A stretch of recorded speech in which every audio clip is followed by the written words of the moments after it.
Uh, Hello students, welcome to this video lecture. So in this video I am going to discuss about the topic heat engine and also find the efficiency, or we can say the coefficient of efficiency of the heat engine. So in the last lecture we discussed about the Carnot cycle. Okay, so to find the coefficient of performance or the efficiency we use the Carnot cycle technique. So to understand the heat engine properly you have to follow my earlier videos. Okay, so in this video basically we discuss about the heat engine, then we can demonstrate some diagram how that heat engine will work, and then we can find the performance. Okay, so first the very basic thing, what is heat engine? Okay, so we can start. So what is heat engine? Heat engine, so the very basic definition is that it is a device that converts heat into work. So basically heat engine means it is a device that convert heat into work. So which type of work is it? The work means it is a mechanical work, is mechanical work. Mechanical work or energy. So it means in heat engine that convert the heat into mechanical energy. Okay. So any example you have remember about the heat engine? I think you know that the steam engine is also the example of the heat engine. Okay, to get the heat engine, what are the basic components? Okay, basic condition or basic components are the first we can see we need working substance. Okay, so working substance means the object which convert that heat into work. Okay, something needed, and this object is, we can say, is engine. Okay, so for example, suppose for steam engine, what is our working substance in that case? Working substance is steam. Okay, without steam we are not able to get the steam engine. So for steam engine the working substance is still. Another example, for diesel engine. Okay, so for diesel engine working substance is diesel. So first we need working substance like steam. For steam engine we need steam, for a diesel engine we need diesel. Okay, lots of examples are there, but I'm using this very basic, this two engine. This is the first thing we need to get the heat engine. Second component that we need, one is external reservoir. At a higher, we need one external reservoir that is at higher temperature, and we also need external reservoir at a low temperature. So why we need that external reservoir for higher temperature and for lower temperature? Okay, so what is actually the reservoir? Reservoir means, we can write it here, it is a type of container. okay, which stores something. Okay, so reservoir means it is a type of container, and for higher temperature means it supply the heat. Higher temperature means supply heat, and this low temperature means absorb heat. So to get the heat engine we need these three basic components. First is working substance. So in that case the working substance is maybe as a steam engine, maybe diesel engine. For diesel engine and for steam engine we need steam and diesel. Then we need one external reservoir, and we need one external reservoir for low temperature and for higher temperature. Reservoir means basically a container. So higher temperature basically what happen, higher basically supply the heat. Okay, and then some work maybe happen, and then the remaining heat may be absorbed by the low temperature. So this is very basic idea of the heat engine. Then we can discuss elaborately in the next slide. Then the question came uh, that what is the question? Question is that it is easy to produce thermal energy using work, but how does one produce work using thermal energy? Okay, so one thing we can write, basically uh, what engine will do. Okay, so we can write what engine will do here. So we need external, we get external reservoir, we need internet external reservoir for higher temperature, we also get external reservoir for lower temperature, then we also get working substance. Then what engine will do? So the main work is that it absorbs heat from higher temperature and supply heat to lower temperature, and it convert converted into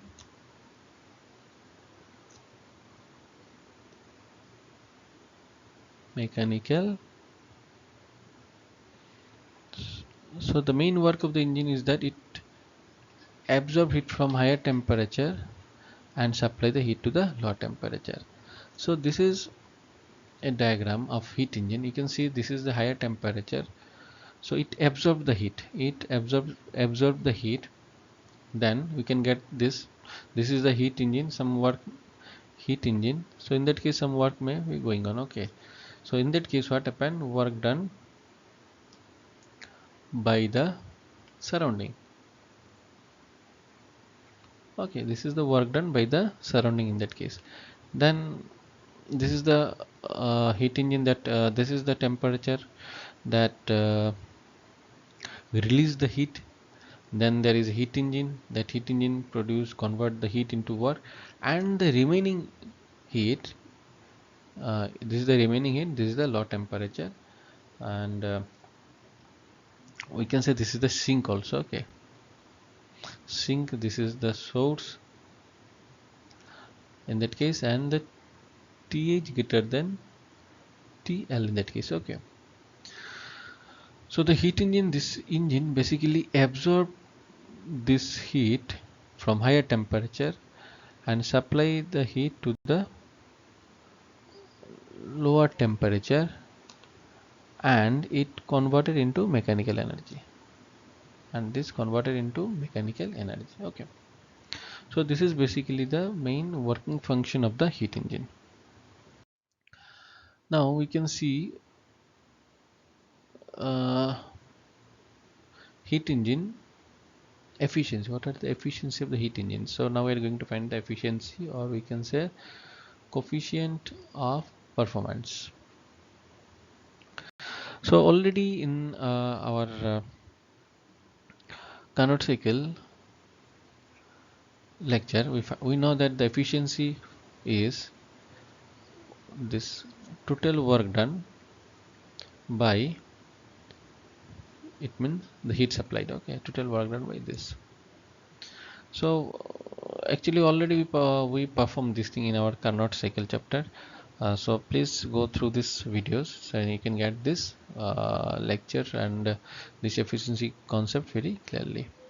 So efficiency means the total work done. This is the total work done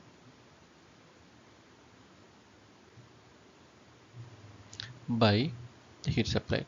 Then using the conservation we get, this is the work done, total work done, and this is this. Then ultimately we can get efficiency is equal to 1 minus QL by QH. So this formula is very much important for our exam purpose also. Okay, so this is the efficiency. Now we get the heat engine. So now we are going to use actually Carnot cycle that already we discussed in the last lecture. So what Carnot engine? It means already we discussed, just again the repetition of this thing and using the heat engine. Okay, so Carnot engine was created to examine the efficiency of the heat engine. Okay, so it is an idealized, there it is has no friction, so it means we can use the ideal condition. Ideal condition, that means already I said that whatever we are discussing, these all are the ideal condition. Okay, now we can explain this the efficiency.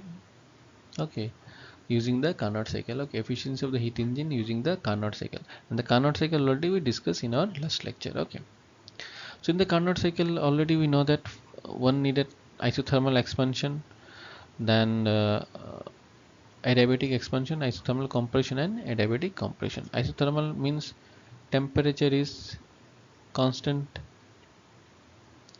Adiabatic means our this is there is no heat then supplied. This is also T is constant, and this is also compression, there is no heat supplied. So how we use this Carnot concept in our heat engine? So we can see in the next slide. You see this is our heat engine and you can write it as a Carnot cycle. That thing already I discussed in my previous classes. So you see this is isothermal expansion. So what are the condition of the isothermal expansion? The condition is that the wall is conducting and slow process. So now I supplied the heat, but my process is very slow, otherwise I'm not getting the T equal to constant. Okay, the process is very slow. So what happened, the excess heat may be released through this conducting wall. Okay, so if I perform this kind of process, it means wall is conducting and the process is very slow, then I can get that isothermal expansion in that case. If I applied the heat, it may expand, so I can get the isothermal expansion. Then next is adiabatic. Adiabatic means our Q is equal to 0. I am not supplying any heat. Okay, so this is the expansion. So what happened? Expansion means my volume getting increase, in that case. You see, if I see this this part, so volume getting increased. Earlier in isothermal expansion my volume is there, but now volume getting increased, but pressure is also getting reduced. Okay, so what happened, my temperature may change. So this is my temperature. You see, in that case my temperature TH this stage, but in adiabatic expansion my temperature is TL. Why? Because due to the increase in volume, what happened, my pressure getting reduced. So if the volume increase, pressure decrease, and what happened, T decreases. Okay, understood I think. What happened in adiabatic expansion, I'm not supplying any heat, in that case, but it is expansion, so volume is increased and pressure is decreases. So what happened, temperature is also decreases. So that's why this is the adiabatic expansion. Now again I comes to the isothermal compression. So this part is isothermal compression. So isothermal compression, so again same, temperature must be constant. I can it is a compress, so the process is very slow. Then I can get this isothermal compression, and our temperature, if the process is slow, then the temperature remains same. Then the final part is adiabatic compression. So if I compress this part, what happen? If I compress, suddenly compress, then it means my volume decreases, pressure increases. You can see, if volume, in that case my, this is the part, volume decreases, pressure increases. So if the volume decreases, pressure increases, then the temperature also increases. So it temperature increases to TL to TH.